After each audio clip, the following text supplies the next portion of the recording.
The Maiden of the Forest by pumpkinmoose22, Chapter 4. Kit was practically beside himself when lunchtime finally arrived. Rushing out of the door the second he was free from the state business his father had wanted him to be a part of, he hastened to the stables where Captain Alistair promised to be waiting for him. He reached the stables, but the grin on his face lessened when he noticed that 10 members of the guard on horseback next to the captain. He didn't like having any procession following him in this endeavour. He looked at Captain Alistair, who merely shook his head silently, communicating this was the only way Kit would be able to leave the palace grounds. Frowning, he approached Eric, who held Tiberius by the reins. "I was surprised to hear that you would be venturing out into the woods again today, sire," he said as he passed Kit the reins. "I was going to change out Tiberius's shoes, but I can do that when you return." "Thank you, Eric," Kit said, leaping into the saddle. "I apologise for the inconvenience to your duties. We won't be gone long."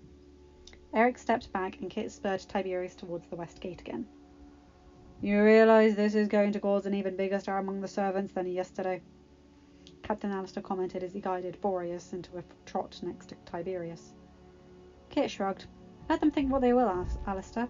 Though I must say it doesn't help that you summoned 3 times as many guards to accompany us today as compared to yesterday." It was an unspoken question desiring explanation. Captain Alistair sighed. "The Grand Duke overheard some servants gossiping about your display yesterday." Kit shifted nervously in his seat. "What did he say to you?" "He wanted to know why you went out to the forest, and I told him you merely wanted to go for a ride." "He didn't ask about the roses?" "No, but he did ask if you were going to be out to the forest again any time soon." Kit groaned. "Of course you had to tell him we were going today. No wonder he was observing me closer than usual during the meetings this morning. I assume he's the reason the guard has tripled?" "Yes," Captain Alistair confirmed. "I fear we may have a spy among us." A deep scowl lined Kit's face. "Of course," he muttered. "Well then, we'll just have to make this appear as if it is merely a ride then, shall we?" "If we do that, how are you going to stop when we reach the spot you left the bouquet?" Kit grinned. "Don't worry, Captain. I'll think of something." Glancing over his shoulder, he noticed several of the guards' eyes shift away from him. That wasn't suspicious at all. Discretion is going to have to be taken, Captain." "Agreed, Your Highness." They reached the west gate, and the servants almost went into a frenzy at the sight of the prince and his guards. Prudence, the ever-present taskmaster, noticed the cause of the servants' distraction and frowned. She marched over to Kit, placing her hands on her hips. "Prudence, I apologise that this isn't going to become a habit," Kit assured as hurriedly before she could open her mouth to reprimand him. "It had better not," she snapped. "We have a schedule to keep, sire, and I can't keep being responsible for the delays if you keep causing them." Kit grinned. "I promise this is the last time I will take this route." Prudence scowled but nodded her head, curtsying slightly. "Very well, but I will hold you to that, Your Highness." Chuckling, Kit inclined his head before guiding Tiberius to the gate. "It would probably be best to avoid the west gate for a while after this," Captain Alistair muttered. Kit only laughed. They reached the forest 20 minutes later, the tall grasses around them bending in a steady breeze. The clouds above had been hung into a stormy grey. The ride would most likely be cut short. Kit realised it would be much better to visit his true destination now rather than after the ride like he had originally planned. He directed Tiberius towards Captain Alistair when he saw the area in the distance. "Forgive me, Captain, but before we venture further, I request a private moment." Captain Alistair smirked. "Of course, Your Highness." Kit nodded to him before turning to the woods, galloping away from the soldiers who had pulled to a stop next to the captain. "Where is His Highness going?" one of the guardsmen asked. "Everyone needs time to relieve themselves, even the prince." It took every ounce of will for him not to burst out laughing. Relieving himself indeed. Well, he'd have to make it convincing. Riding into the woods, he pulled Tiberius to a halt and jumped off. Walking away from his faithful steed, his heart pounded terribly in his chest as the hollow spot of the tree came into view. It was empty! The bubble inside his chest exploded into joy, and a large smile climbed his cheeks. He wanted to leap in the air and shout, but he contained his emotions. His maiden would surely come over to see what was going on if he did.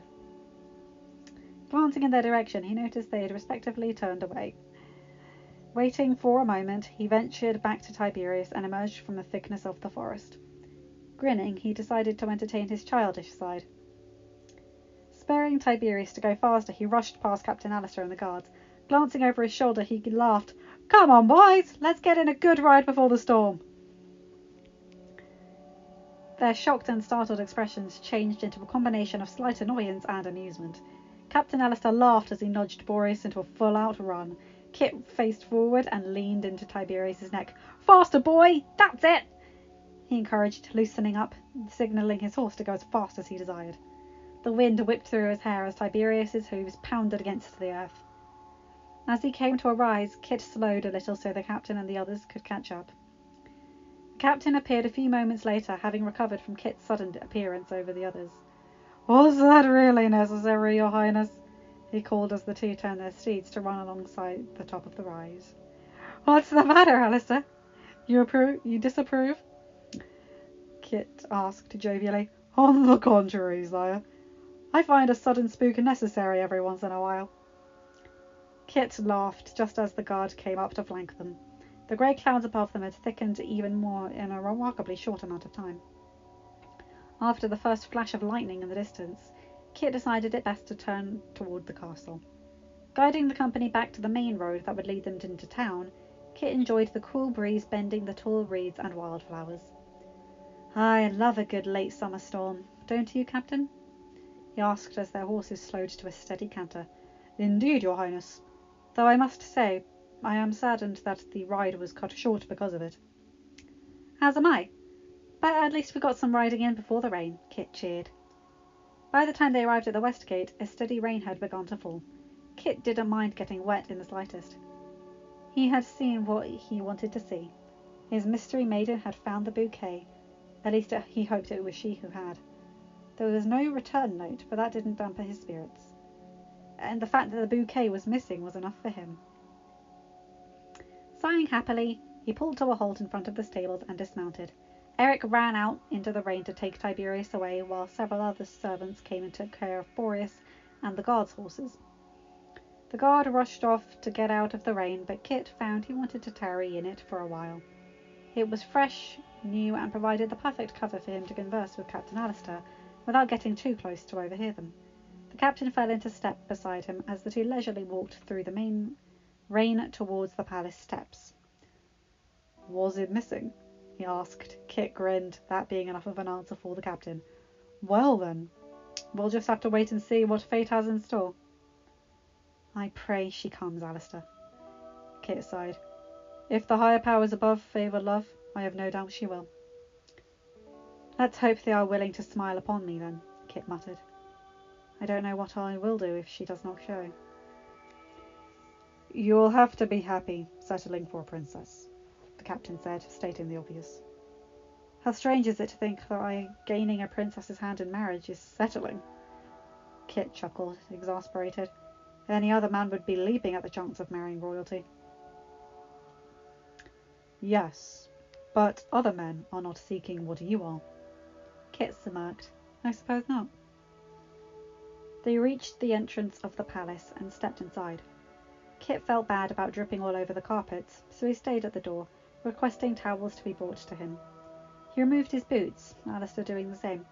Towels arrived, and after sufficiently drying themselves to the point of not dripping everywhere, the two men went inside, heading for their separate private chambers. "It was foolish of you to stay out in the rain for so long, Your Highness," Lance chided as he and Henry moved around the chambers, grabbing fresh, dry clothes for the prince. Kit set to work peeling the wet clothes off of himself behind a curtain. "But you can't deny that sometimes it is the most refreshing thing to do, Lance." Lance scoffed, but he didn't comment. Kit smiled, Henry passing him some fresh undergarments before taking the wet clothes he left on a chair. "Your father has some things concerning the ball to discuss with you once you are dressed, sire," he said. "A discussion involving potential candidates for my hand, no doubt," Kit muttered. I am sure there have been several responses to the invitations we sent out to neighbouring kingdoms. From the sound of it, you don't seem too enthused about welcoming a woman into your life, sire, Lance commented as Kit emerged to finish dressing. On the contrary, Lance, I am more than happy to marry, but I have concerns like every man does. Like what? Henry asked. Lance thwarted his arm. Henry, His Highness doesn't want to discuss such things with us. Besides, we can't keep him when the king is waiting. Sorry, Henry muttered. Kit sent him a gentle smile. Think nothing of it, Henry. After dressing in a gold button-up jacket, red breeches and black boots, Kit made his way down to his father's study. The Grand Duke was the only other person in the room. Because of the darkened sky outside, several candles had been lit, the flames casting shadows upon the walls. There you are, Kit, his father said, looking up from the letters he was poring over. I was told you went for a ride. The Grand Duke studied him silently. Kit didn't satisfy any suspicions, keeping his tone light and conversational. I did, father. Did you beat the rain? No, Kit said, leaning his hands against his father's desk. But we only had to endure it for a short while. Why did you decide to go riding again today, Your Royal Highness? The Grand Duke said. Again? The king prompted. Kit tried to hide his scowl. I went riding yesterday, father. And you went again today? Whatever for, my boy? Kit swallowed. He hadn't been prepared for this. King Rowan studied him silently, drawing his own conclusions. However, he didn't feel the need to voice them. If Kit was keeping something from him, which he obviously was, he had faith that the boy would tell him when he was ready. I have felt the need to gain some fresh air as of late, Kit said evasively. The Grand Duke wasn't satisfied, but the king was. Well then, I hope you've recovered from the stuffiness you've been suffering from. The rain was the finishing trick, I think, Kit said cheerfully, how happy his father settled on his answer. Now, what is it you want to show me? The king held up several letters. Kit immediately recognized seals for some of the neighbouring kingdoms, as well as a few from faraway lands. These arrived earlier this morning, the king said. Your portrait has acquired several fans. Princesses from all over have responded and are coming to the ball, the Grand Duke said with a pleased smile. I am sure that many more will respond in the next 2 days, Your Highness. Kit tried to be enthusiastic. This is good news. Indeed, the king said happily. We wanted to discuss with you a few of the princesses who are coming and what advantages they will bestow upon our land. Kit inwardly sighed. He would have to endure this torture. Despite the current subject, he adored and respected his father, and usually listened to his advice and counsel. Besides, if his own mysterious maiden from the forest did not arrive, he needed to be prepared with at least one of the princesses to settle with, and he certainly go with his father's choice above anything else. So he pulled up a chair and sat down, forcing himself to pay close attention to what his father and the Grand Duke had to say concerning each princess and the kingdom whence she came from. End of chapter 4. Hi guys, hope you enjoyed this. Slightly shorter this time, which is fairly nice for my throat. I'm trying to read the Grand Duke as being rather condescending and all-knowing, in the way that he thinks he knows better. Which is a shame, because he was one of my favourite characters in the original animated movie, but I can understand the need to put some political intrigue in there. And I really feel sorry for Kit, with his father being ill, so soaking up any time he has left with him. But that ride out in the rain does sound like fun, even though I don't know how to ride a horse, and I generally don't like getting rained on. That spurt of adrenaline does sound like fun. Anyway, remember to like, comment and subscribe, and hit the bell to get notified whenever I upload a new video. Have a good day, night, or whatever time zone you're in. Bye my guys, gals and non-binary pals. I'll see you in another video. Bye!